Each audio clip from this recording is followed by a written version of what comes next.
Таро царство фэнтези. К чему сон? Королева мечей наказана.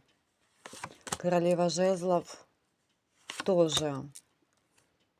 Зависть и магические воздействия на ваш финансовый канал. Вы королева пентаклей, которые во сне нашли выход и соединились с источником изобилия.